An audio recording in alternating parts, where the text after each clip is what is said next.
1888년 안개 낀 조선의 재무포항으로 배가 한 척 들어옵니다. 예쁜 미국 아가씨가 배에서 내렸어요. 그녀는 조선에 대한 첫 소감은 이렇게 말했습니다. 열악한 버섯밭 같은 마을에서 살아가는 작은 민족 표현했습니다. 그 아가씨 이름은 릴리어스 호튼이었습니다. 릴리어스는 바로 우리 중조 할머니입니다.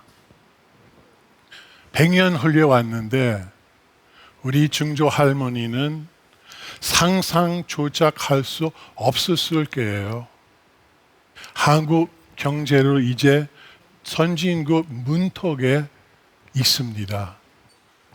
하지만 지금 한국은 또 다른 도전 앞에 있습니다. 우리 앞으로 세상을 이끌어 나갈 것인지 아니면 뒤젖혀질 것인지 바로 그 기로에 서 있습니다. 미래 성공 나가려면 우리 새로운 성공 프레임 틀어야 합니다. 자, 여러분 그 변화를 받아들일 준비가 됐습니까?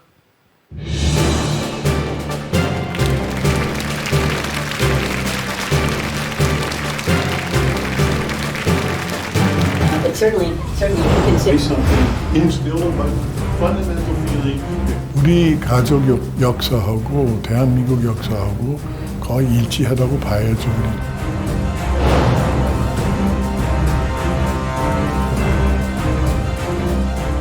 창조적인, 혁신적인 회사는 어디에 있습니까?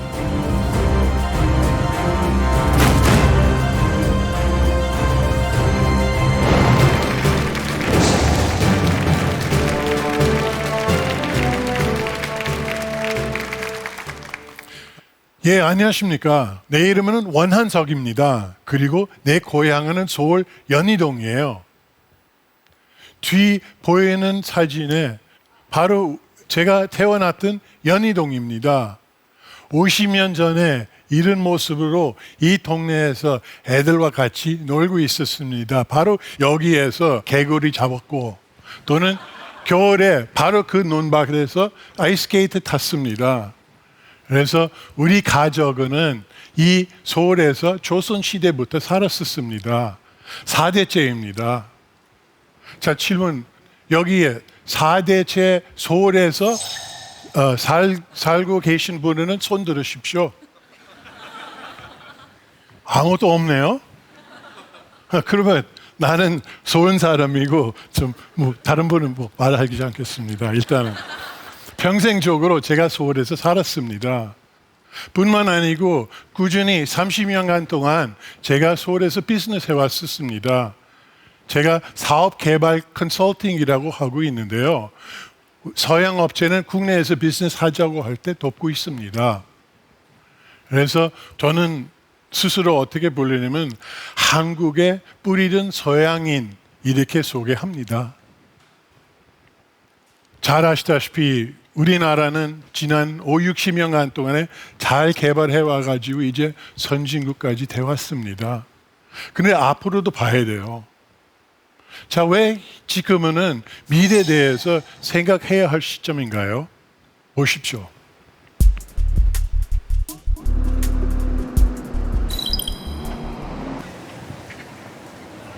(1915년) 선교사 호러스 그랜트 언더우드가 설립한 연세대학교. 언더우드 가문은 130년 한국의 역사와 함께했다. 학교 서편 언덕에 있는 아담한 벽돌집은 교정에서 대대로 학생들을 가르쳐온 언더우드가의 집이다. 피터 언더우드도 이곳에서 유년 시절을 보냈다. 우리 증조 할아버지 꿈이었었어요. 그 4년제 대학교 하나 만들고 싶어서 그 꿈이었었고. 최초의 선교사 호러스 언더우드. 그의 가장 큰 소명은 인재를 키워 한국을 발전시키는 것이었다. 그 소명을 위해 언더우드가는 4대에 걸쳐 한국 교육에 헌신했다.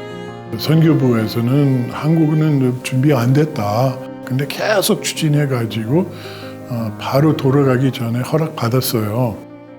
근데 분명하게 우리 증조 할아버지는 한국에 처음 왔을 때 우리 경제 이렇게 발전될 것이라고 아마 꿈속에도 없었을 거고. 지난 100년 한국은 최빈국에서 경제 10위의 경제 대국으로 성장했다. 그런데 최근 한국 경제에 적신호가 감지되고 있다. 성장의 원동력이던 전차 산업 등 주력 제조업 매출이 50년 만에 처음으로 감소한 것이다. Good morning and welcome. I hope you've enjoyed your weekend in Seoul or in Korea. My name is Peter Underwood. Seoul has changed. 외국 기업의 한국 진출을 돕고 있는 피터 언더우드. 그가 해외 기업인들에게 한국 경제사를 강의할 때 결코 빼놓지 않는 것이 있다. We have these two words, kap and ul, which means senior and junior, basically. The person in the dominant position and the person in the subservient position. And in business, that's true too. It tends to be that the supplier is beneath and the buyer is up above. 해외 기업인들이 가장 낯설어하는 한국의 이것. 그들이 한국에서 사업할 때 부딪히는 가장 큰 벽. 바로 한국의 재벌이다. 저희 익숙하지 않아요. 이렇게 몇 개 업체는 그 경제가 꽉 붙잡고 있는 거는 잘 모르기 때문에 어떨 때는 안 믿어. 무슨 오래 있는 사람인데 왜 그 정도도 모르냐. 안 믿는 사람도 있고 다른 사람은 뭐 있을 수 있느냐.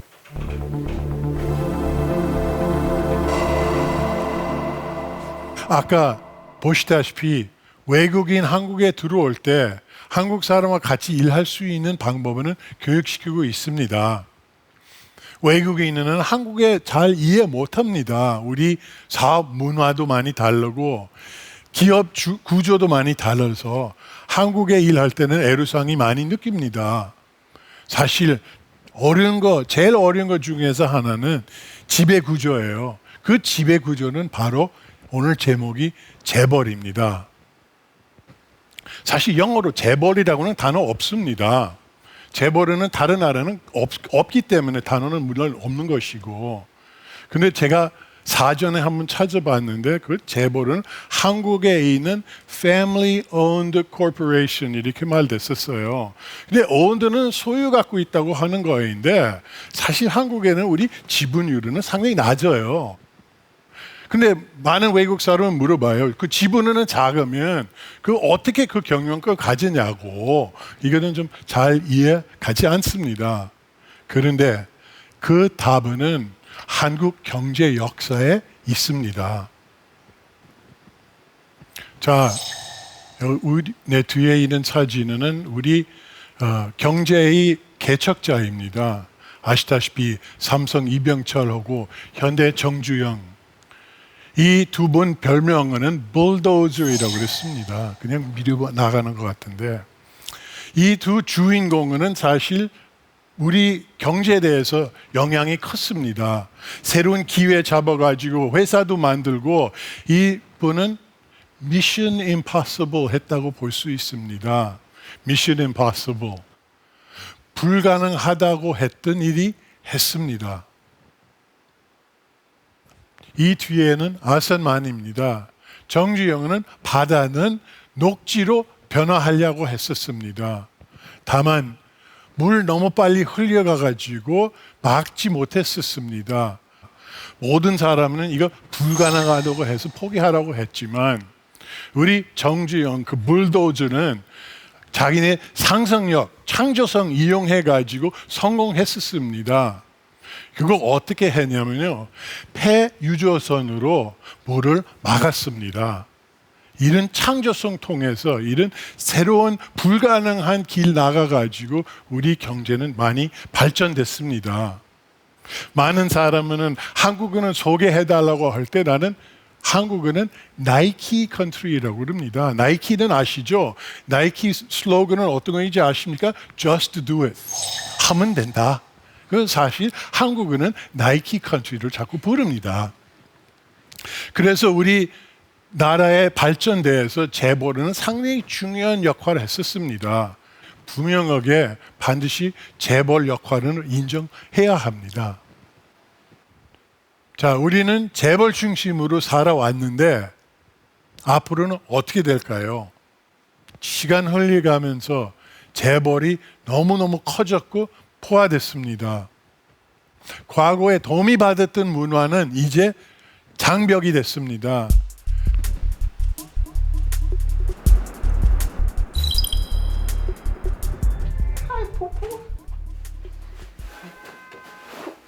미국인 엠마 씨는 4년째 한국에서 살고 있다.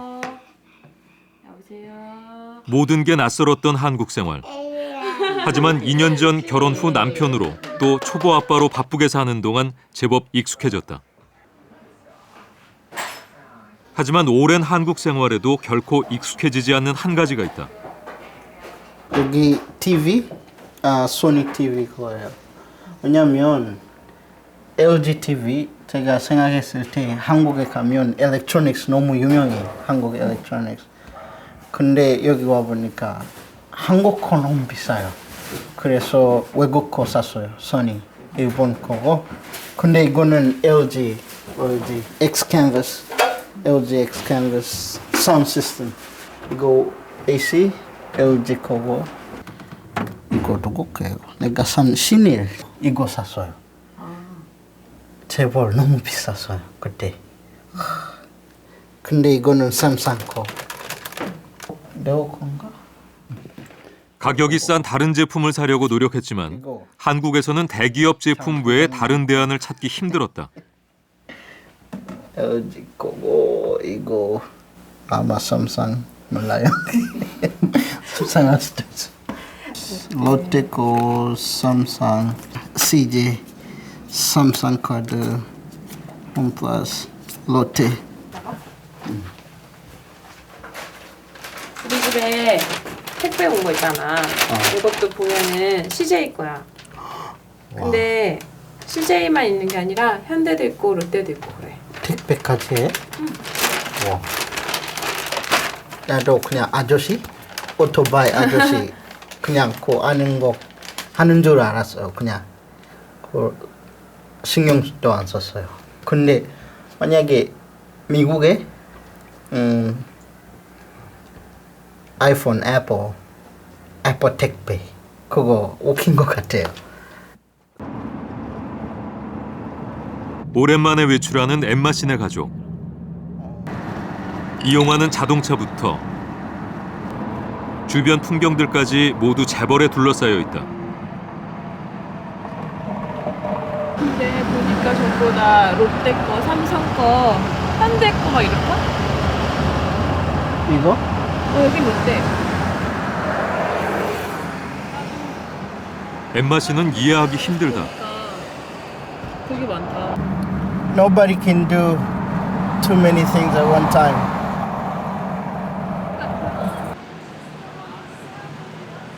우리는 엠마 씨 가족의 쇼핑을 따라가 봤다.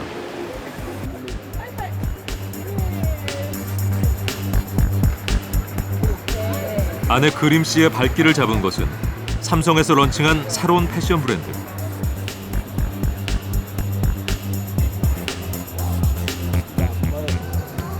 이 거리에도 옷가게를 비롯해 편의점, 화장품, 생활용품점까지 재벌의 영역은 점점 넓어지고 있다.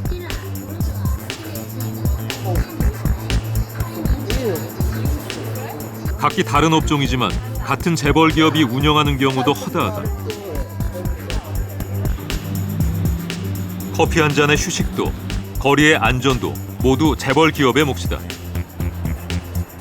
점심 식사 메뉴를 고르는 엠마 씨 가족. 선택한 음식점 역시 재벌 기업이 운영하는 곳이다. 재벌들이 진출한 영역은 전체 업종의 70%에 달한다. CJ라는 회사가 있어. 거기에서 이런 밥집도 하고 화장품도 하고 옷집도 하고 카페도 하고 하는 거. 밥집까지? 근데 여기 전부 다 해.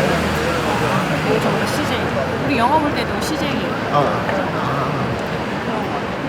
큰 회사 같은데 이거 밥집까지 하는 거 아닌 것 같아요. 좀 웃기다고 생각하나 보다. 욕심. 예, 재벌 발이 진짜 넓죠. 질문 좀 해볼까요? 집에 있는 냉장고가 뭐예요? LG예요. 또 테레비가 어떤 거예요? 삼성. 혹시 세탁기는 어떤 거예요? 더 배울 거예요. 좀 지나갔던 재벌이지만. 아까 우리 영상에 보시다시피 그 택배 송장까지도 대기업에서 만드는 거인데 또 스마트폰 케이스도 대기업에서도 만들고 학생 교복 또는 길거리에 보는 CCTV 우리는 재벌 공화국에 살고 있죠. 자, 미래 박스로 가서 재발 영향력 대해서 더 설명드리겠습니다.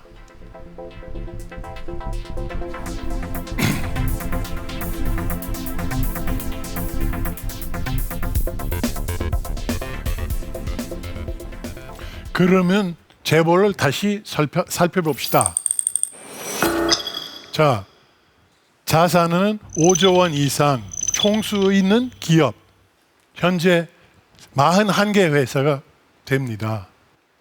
자, 다음에는 자산 대비 GDP로 비교해 보겠습니다. 2005년도에 30개 재벌 자산은 우리 GDP 대해서 50% 됐습니다. 2015년도에 똑같은 30개 기업은 GDP 대해서 거의 100% 됐습니다. 또 5대 가문에 보면 삼성, 현대, LG, SK, 롯데 자산은 GDP 대비 거의 70% 됩니다. 어떻게 자산이 이렇게 많이 늘어난다? 자, 계열사 추이 한번 볼까요?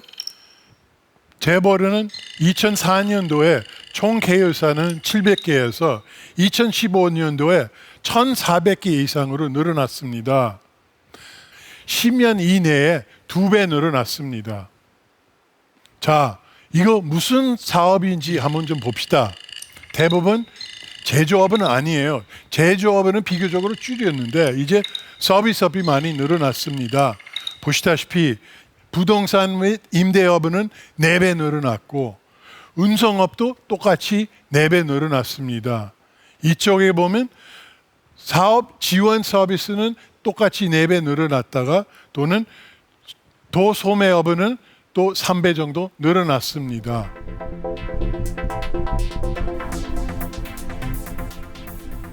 계열사 개수만 중요한 것은 아닙니다.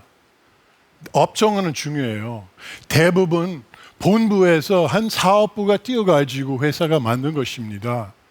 그 계열사 만들기 위하여 자본도 필요 없고 특별한 지식, 노하우 같은 것도 필요 없고 창업 정신도 필요 없고 또는 리스크 가지지 않아요. 왜 그러냐면 자기네끼리 거래가 합니다.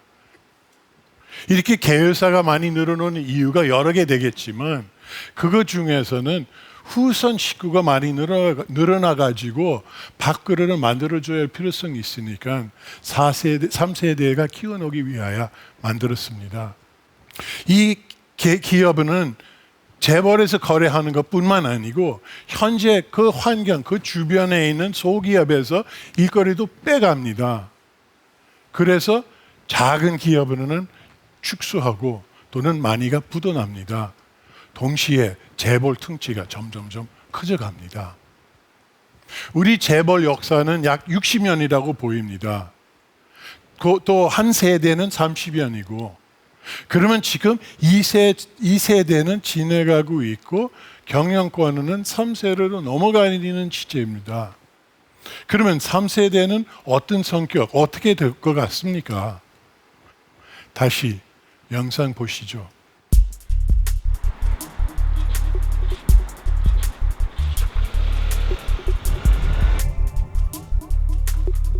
김철상 씨는 20년째 주식시장을 분석해 개미 투자자들에게 정보를 주고 있다. 안녕하세요. 제야의 고수로 통하는 그가 절대 실패하지 않는다고 강조하는 투자법이 있다. 바로 재벌 3세 테마주다. 연로하신 기업주가 있다면 그 기업주가 어떻게 저 자산을 자녀한테 이전시킬 수 있는가를 연구해보고 우리도 그 에스컬레이터에 올라탈 수 있는 길을 연구한다면 비록 나는 상속해줄 부모가 없지만 나에게 상속해줄 수백 명의 회장님이 계신다는 것을 알 수 있습니다. 최근 경영 전반에 등장한 재벌 3세. 경영 승계를 위해 핵심 기업의 지분이 필요한 그들은 주식시장을 이용해 자금을 확보하고 있다. 기업이 자녀 명의로 비상장 기업을 만들고 그 기업을 기존의 기업들이 지원함으로 해서 빠르게 성장시키는 길이 있죠. 만약에 그런 과정을 우리가 관찰을 한다면 대주주의 자녀가 대주주로 있는 이런 상장 또는 비상장 기업은 우리도 똑같이 보유할 필요가 있는 거죠. 40대 재벌그룹 3, 4세가 보유하고 있는 주식들을 모두 살펴봤다. 총 121명의 자녀가 204개 계열사의 주식을 갖고 있었다. 눈에 띄는 것은 절반이 넘는 비상장사다. 그중 가장 많은 계열사 지분을 소유한 재벌가 자녀들은 최근 형제의 난으로 논란이 됐던 롯데가, 신동주, 신동빈, 신영자 세 자녀가 보유한 계열사는 무려 23곳. 그중 16개가 비상장사다. 이 비상장사들은 리조트업, 편의점 체인, 건물 임대 등 손쉬운 사업이 대부분으로 계열사들의 도움을 받아 안정적인 매출을 올리면서 3세들의 자금줄 역할을 톡톡히 해왔다.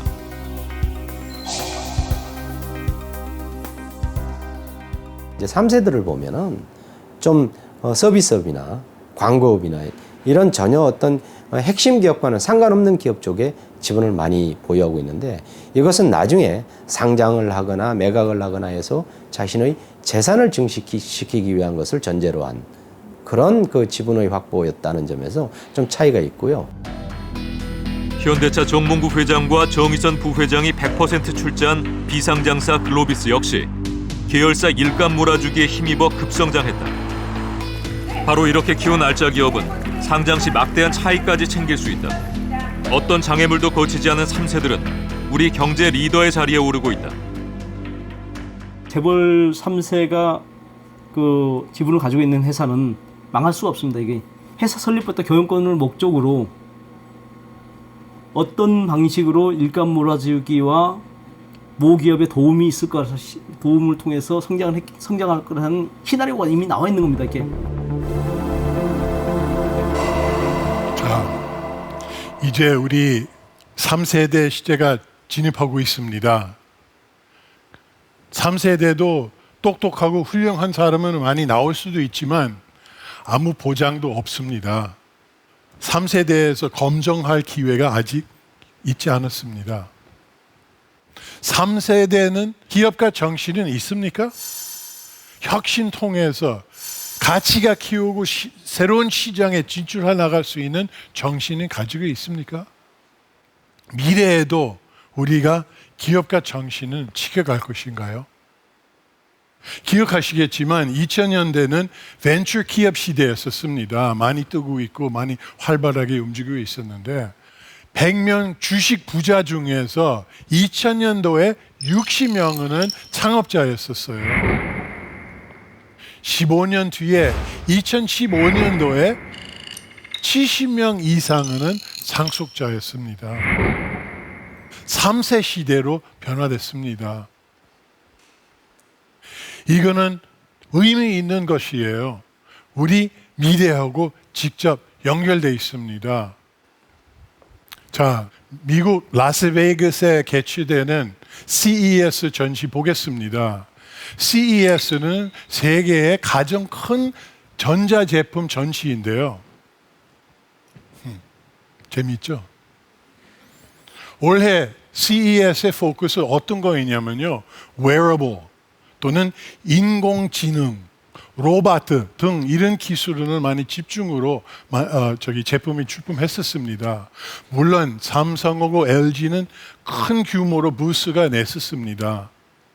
CES 쇼는 아주 특별한 거 뭐냐면 IT 신기술을 소개하는 쇼예요. 그래서 이 전시에 아주 특별하게 중소기업과는 따로 합니다. 중소기업은 자기네가 발명했던 개발했던 품목이 출품할 수 있는 소개할 수 있는 기회인데요. 올해 깜짝 놀라게 중국 업체가 워낙 많았었습니다. 전통적인 산업에 중국이 쫓아간다고 그랬는데 지금 보니까 IT 산업, 미래 산업도 중국에 쫓아가는 거인데요. 한국은 IT 산업은 아주 강하다고 다 알려져 있지만 CES 쇼에 올해 한국 기업은 보기 힘들었습니다. 여기 CES에서 약 3,600개 참가 업체 있었었는데 미국 업체는 47% 차지했는데 진짜 눈이 뜨는 거는 중국 업체는 30% 됐고 우리나라 기업은 3%밖에 안 됐습니다. 자, 내가 차고 있는 거는 어떤 것이 아시죠? 이거는 핏빗이에요. 건강 관리 도와주는 스마트 밴드입니다. 물론 시간도 나오고 만보기도 있고 또는 심장 박동수도 나오고 아주 똑똑한 친구입니다. 자, 핏비트는 아까 소개했던 CES 쇼 중소관에 나왔었습니다. 올해 초는 중소기업으로 출범했지만 6월 달에 내스닥에다가 성장했습니다. 올해 6월 달에요. 6, 7, 8, 9, 10, 11, 5개월 만에 현재 시장 총액은 LG전자하고 동일합니다. 현재 혁신 시대입니다. 핏빗 같은 회사는 자주 생기고 또는 새로운 주인공도 나타납니다. 그리고 1등 기업도 매일매일 바꿔갑니다. 제가 의심스럽습니다. 한국은 뒤처지고 있는 것이라고 생각할 수밖에 없습니다. 우리나라는 다 빨리빨리 나라라고 부르죠. 근데 왜 혁신대에서는 우리가 빨리빨리 발전되지 않은가요? 앞으로 3년 내지 5년 후에 우리는 미래로 이끌어 나갈 수 있는 창조적인 혁신적인 회사는 어디에 있습니까? 최근에 IT 산업에는 제일 큰 화두는 핀테크예요. 핀테크는 IT하고 금융은 융합되는 산업이고 세계적으로 이거 막 뛰고 있는 산업이에요. 한국의 핀테크 산업은 어떨까요? 영상 보시죠. 중국 IT 업계를 선도하는 알리바바 그룹이 새로운 서비스를 선보였다. 마윈 회장이 직접 시연한 것은 얼굴 인식 간편 결제 서비스 핀테크였다. And I strongly believe it's not the technology that changed the world. It's the dreams behind the technology that changed the world. 핀테크는 IT 기술을 이용해 모바일 결제, 전자송금 등을 하는 금융 서비스다. 기존의 금융시장을 빠르게 대체하면서 차세대 미래 산업으로 주목받고 있다. 지난해에만 핀테크 관련 투자가 3배나 급증했다.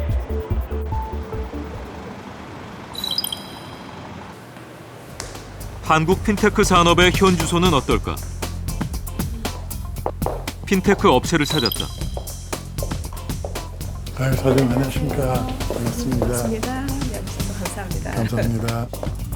98년 창업한 페이게이트는 한국의 핀테크 1세대 기업이다. 꽤 되네요. 페이게이트의 주력 사업은 간편 결제 서비스. 오랫동안 시장을 개척하기 위해 공을 쏟아왔다. 최근 핀테크 열풍으로 숨통이 트인 것도 잠시 예상치 못한 벽에 부딪혔다.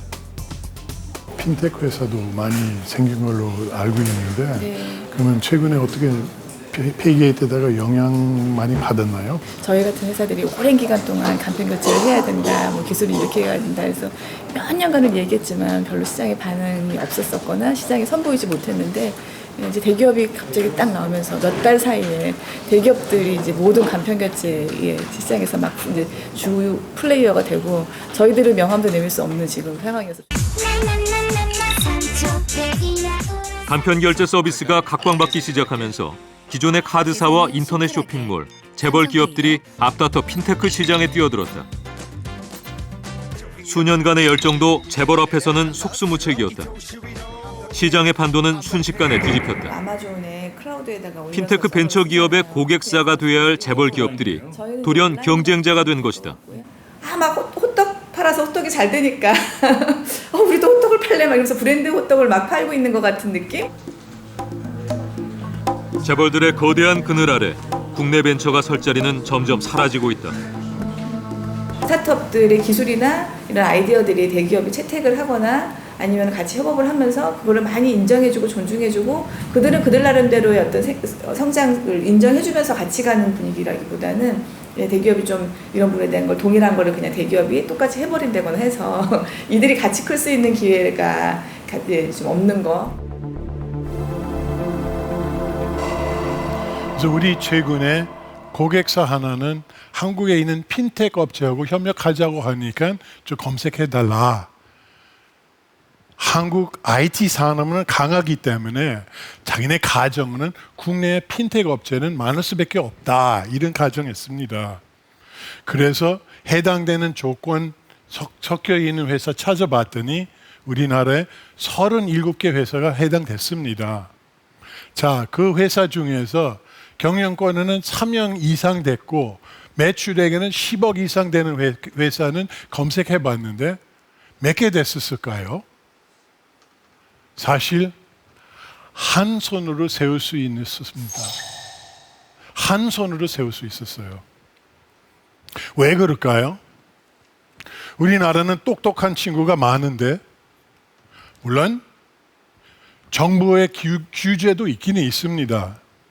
다만 더 큰 문제 있습니다. 바로 재벌입니다. 대기업은 자본은 쉽게 얻을 수 있고 또는 똑똑한 친구는 고용하기 쉽고 또는 내부 시장도 일부가 있습니다. 그 바탕으로 출발하기 쉬운 거예요. 이 사실은 핀테크 업체뿐만 아니고 모든 창업회사는 같은 경험을 갖고 있습니다.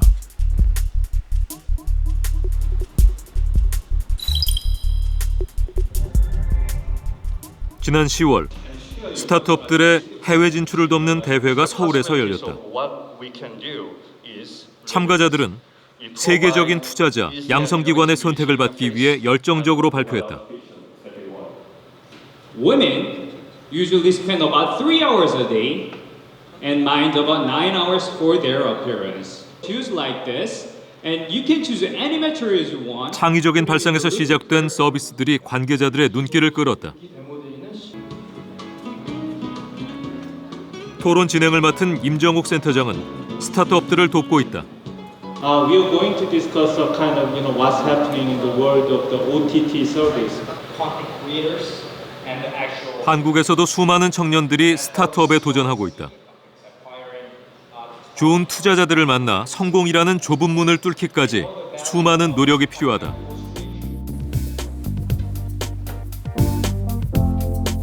그는 최근 스타트업이 증가하면서 나타나는 현상에 주목했다. 한국 스타트업이 주로 특정 분야에 몰리면서 편중이 점점 심해지고 있다는 사실이다. 이건 도도 포인트는 그거죠. 스포카. B2C 사업이란 배달 앱, 부동산 중개 앱 등 일반 소비자를 대상으로 하는 서비스를 말한다. 반면 B2B는 기업 내에서 사용하는 다양한 프로그램을 개발해 판매하는 사업이다. 하지만 현재 스타트 업계는 기술 기반보다는 마케팅으로 승부하는 서비스업, B2C 분야에 압도적으로 몰려있다. 마이크로소프트가 사실 이렇게 세계적인 기업이고 계속해서 높은 수익을 올릴 수 있는 거는 마이크로소프트 윈도우스하고 그리고 오피스 같은 제품을 전 세계의 기업에서 다 그걸 비즈니스용으로 업무용으로 사용을 해주고 있기 때문에 그렇게 엄청난 기업이 된 거잖아요. 그런데 한국은 보면 그런 식으로 그 글로벌한 그런 기업용 소프트웨어를 만들고 잘 알려진 그런 회사들은 거의 없어요. 대부분의 재벌 기업들은 그룹 내 업무 소프트웨어를 개발하고 관리하는 IT 계열사를 소유하고 있다. 재벌 3세들이 대주주로 있는 이 기업들은 막대한 수익의 대부분을 그룹 계열사 간의 내부 거래를 통해 올리고 있다. 이렇다 보니 전체 IT 업계에서 이들 재벌 그룹의 계열사가 차지하는 매출 비중은 무려 72%에 달한다.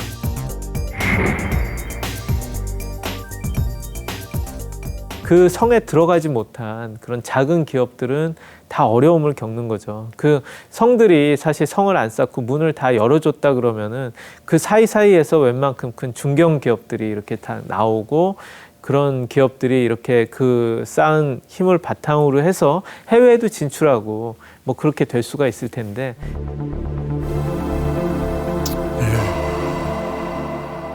바로 재벌은 혁신과 창조성에는 막아 있습니다. 지금 혁신 속도는 매우 빠릅니다. 그래서 대기업은 그 혁신은 인식하고 어떻게 활용할 수 있는 기술이 필요한 거입니다. 그걸 통해서 우리 경제는 앞으로 키울 것입니다. 애플 좀 생각해 봅시다. 기억하시죠? 휴대폰 시장은 모토로라, 노키아, 삼성 몇 군데는 그 시장은 꽉 붙잡고 있었었는데 애플은 새롭게 뚫려 들어가 가지고 아주 급속히 시장 점유율은 1위가 됐습니다. 그거 어떻게 하냐요? 애플은 소기업, 창업 회사가 그 혁신 갖고 있는 거는 인식합니다. 그리고 공평한 가격으로 그 기술을 인수해 가지고 자라나는 회사입니다. 예를 들어서 스마트폰에 있는 시리 있죠.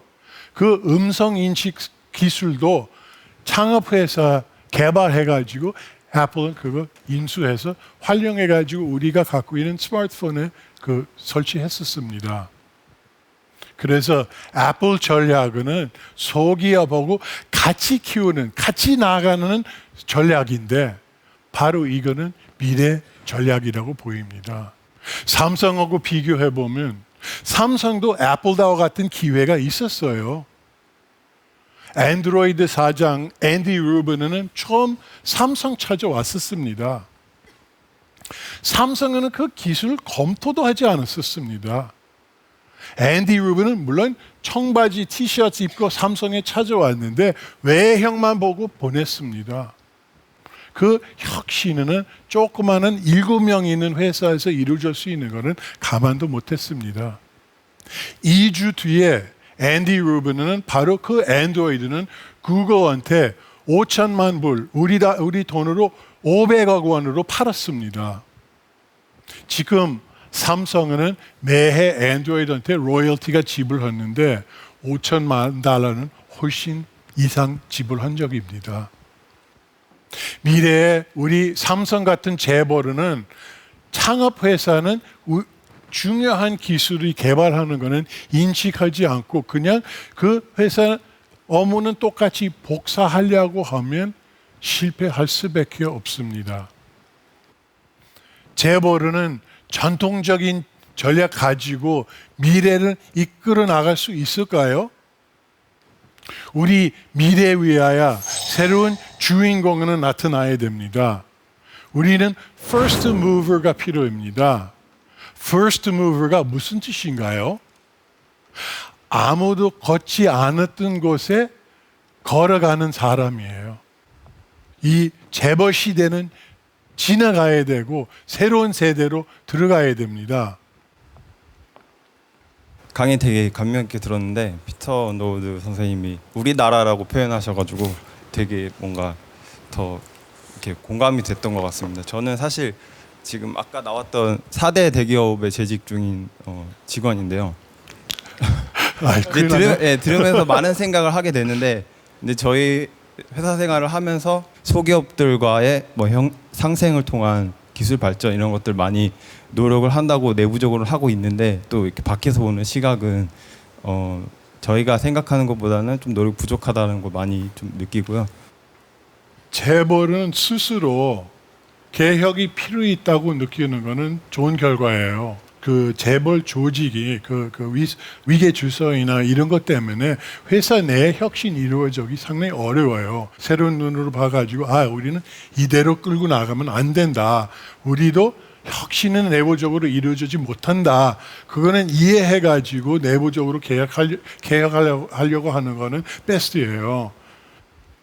창업자들이 굉장히 저희 나라도 많다고 생각을 합니다. 근데 아까도 뭐 VCR에서 나온 것처럼 창업자들이 없는 게 아니고 있는데도 불구하고 지금 계속 나오지 못한다는 거는 재벌에 이렇게 독과점하는 것들이 굉장히 많은데, 그렇다면 지금에 있는 학생들이나 지금에 있는 젊은 사람들은 어떤 생각을 갖고 있으면 좋을지. 사실 변화가 이루어지려면 다 바꿔야 됩니다.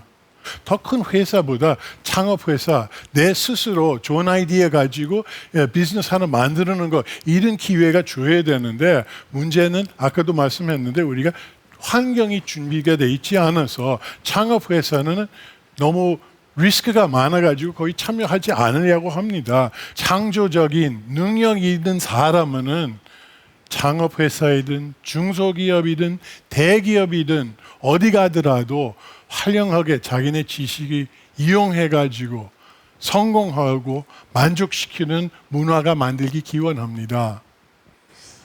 미래참여단 박예란이에요. 혼자만 잘 살면 뭔 재민겨 하는 책 제목이 있어요. 정말이에요.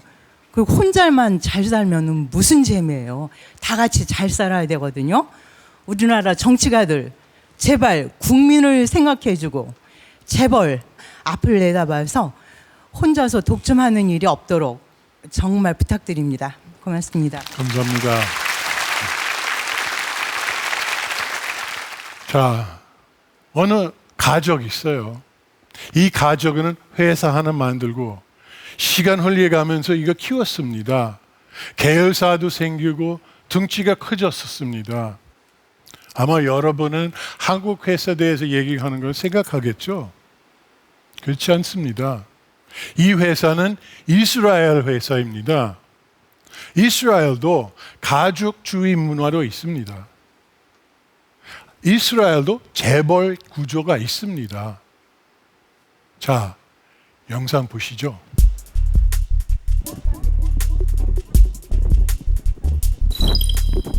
이스라엘의 경제 중심지 텔아비브. 지난 2011년 7월 이곳에서 이스라엘 역사상 가장 큰 시위가 있었다.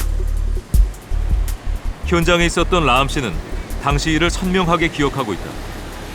אז בעצם פה הוקמו כל האוהלים, וזה היה לכל האורך, היה קבוצות, קבוצות, קבוצות בשני הצדדים, גם פה וגם פה, וזה המשיך גם לשם, והמשיך עוד מרחק מאוד גדול. זה הגיע למאות, אולי אלפים של אוהלים. 높은 물가와 집값에 불만을 가진 시민들의 항의였다. 당시 이스라엘 인구의 무려 10%가 텐트 시위에 참가했다. בעצם לכל המחאה הזאת קראו מחאת יוקר המחיה, כלומר שהכל יקר, גם האוכל יקר והקוטג' יקר והלחם יקר והדירות יקרות. כן, הרבה בגלל התאגידים הגדולים שמחזיקים יותר מדי כסף אצלם, אז... 이스라엘의 한 평범한 가정. 아버지가 매일 아침 읽는 일간지와 가족들이 이용하는 최대 이동통신사. 자녀들의 옷장을 가득 채운 의류 브랜드는 물론 4인 가족이 들고 있는 보험까지 모두 한 재벌 그룹이 소유하고 있다. לאותה קבוצה, בדיוק. קבוצת IDB. פה בארץ יש 10 משפחות שהן שולטות על כל המדינה.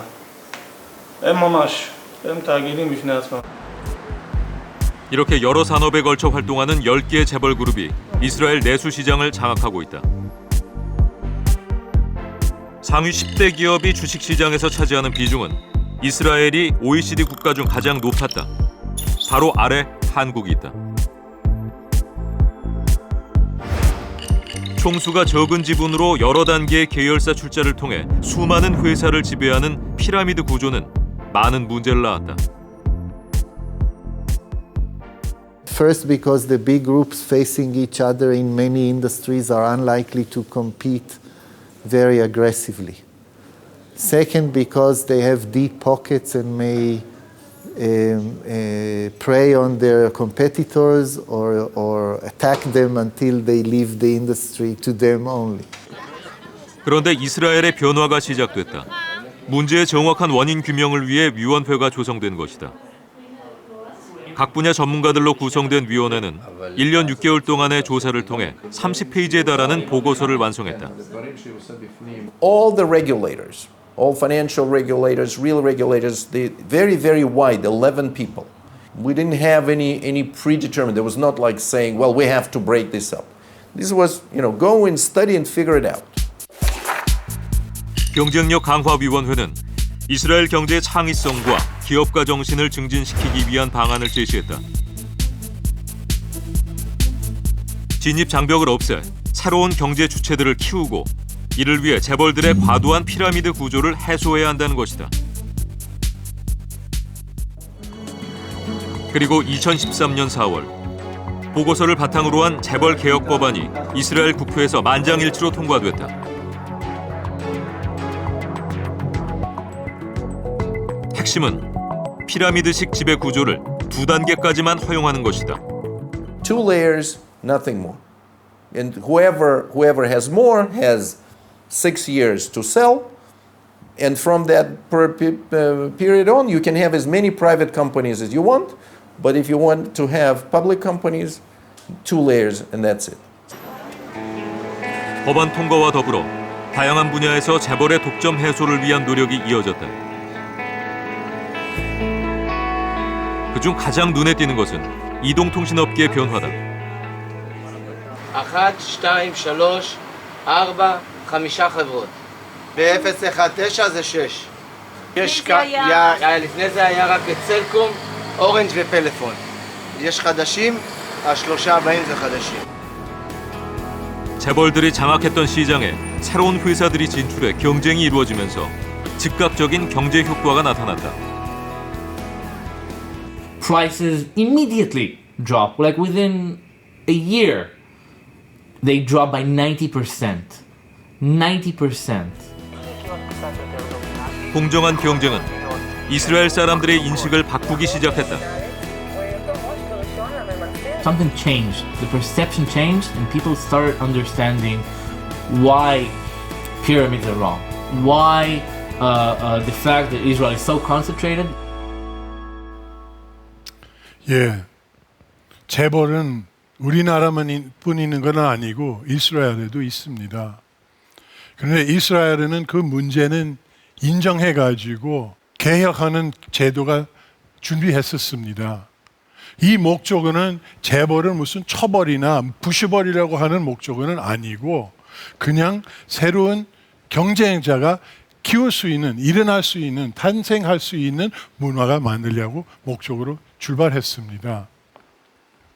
저는 대한민국 상황에 너무 익숙해 있어서인지 재벌 개혁안이 국회에서 단 하나의 반대 의견 없이 만장일치로 통과될 수 있다는 이야기가 마치 영화 속 이야기처럼 느껴지는데 그 당시 이스라엘 상황이 어땠었고 또 재벌 개혁안에 담긴 내용은 어떤 것들인지 좀 알려주실 수 있을까요? 네, 이스라엘 재벌들은 1990년대 중반에 민영화 과정을 통해서 급속히 형성이 됐습니다. 그래서 역사가 길지가 않습니다. 1세 경영을 주로 하고 있고 일부 세습이 이루어지고 있습니다. 이스라엘은 2세 세습을 즈음해서 재벌 세습에 대한 폐해를 일찍 인지하고요. 이것을 막아야겠다는 공감대가 형성되었고 이런 공감대가 2013년 이스라엘 재벌 개혁의 한 중요한 동기가 되었다고 볼 수 있습니다.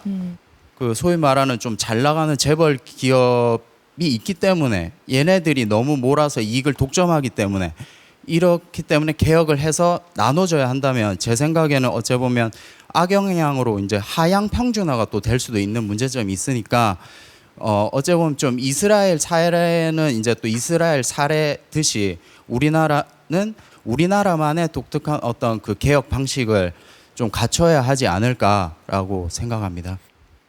제가 이스라엘에서 여러분들 만났을 때 물어본 것 중에 하나가 상당히 저항이 있을 수 있는데 가능했었느냐 물었습니다. 그때 대답한 것 중에 하나가 만약에 재벌 개혁을 하지 않는다면은 경제 위기가 올 것이다. 경제 위기가 와서 나라가 어려워졌을 때 회사를 팔려면 재벌에게도 손해다. 국민들이 받는 고통은 더할 것이 없다. 그렇기 때문에 우리는 위기가 오기 전에 미리 개혁을 했다. 우리도 이런 국민적인 컨센서스가 이루어진다면은 재벌 개혁이 사실 어려운 것도 아니고 합리적인 방안으로 할 수 있다고 생각이 됩니다. 네, 고맙습니다. 예, 교수님 감사합니다. 이스라엘에도 이거 하루아침에 이루어진 것은 아니었습니다. 이거 시간 많이 거쳤었어요. 일단은 준비하는 연구는 1년 반 거쳤었고 또는 그 보고서 결과 나오고 나서 국회에서도 1년 반 토론했었습니다. 총 3년 거쳐서 이 계획이 이루어졌었습니다. 3년간 동안에 충분한 토론 통해서 많은 구성원, 총 국민이 참여해가지고 인풋가 했기 때문에 이런 컨센서스 이루어져 가지고 다 동의했었습니다. 자, 우리가 이렇게 같이 이끌어 나가야 된다. 우리도 그렇게 할 수 있을까요? 이 방법은 물론 공평하고 투명하고 우리 토론 정신도 키워야 된다고 생각이 있습니다. 저희 나라가 이스라엘처럼 공정한 경쟁을 위해 저희가 먼저 적극적으로 참여해야 된다고 생각하고 대기업들이 우리가 사회에 나아가서 창업을 한다는 등 아이디어를 가로채는 것이 아니라 같이 협력하고 나아갈 수 있는 그런 실질적인 방법들을 모색했으면 좋겠다고 생각합니다. 기업과 정치인, 공기업 그런 기관 등이 연결고리처럼 다 이렇게 쇠사슬처럼 연결이 되어 있잖아요. 좀 더 투명한 한국 사회가 먼저 만들어지고 난 다음에 이 재벌 개혁이라든지 이런 부분들이 필요하다고 생각합니다. 공룡과 같이 큰 이런 재벌 기업들에게 우리나라의 미래를 앞으로 맡기기에는 정말 두렵고 또 위험하다는 생각이 많이 들었습니다. 우리나라가 앞으로 작으면서도 아주 강한 기업을 많이 키워나가야겠다는 저의 생각이 들었습니다.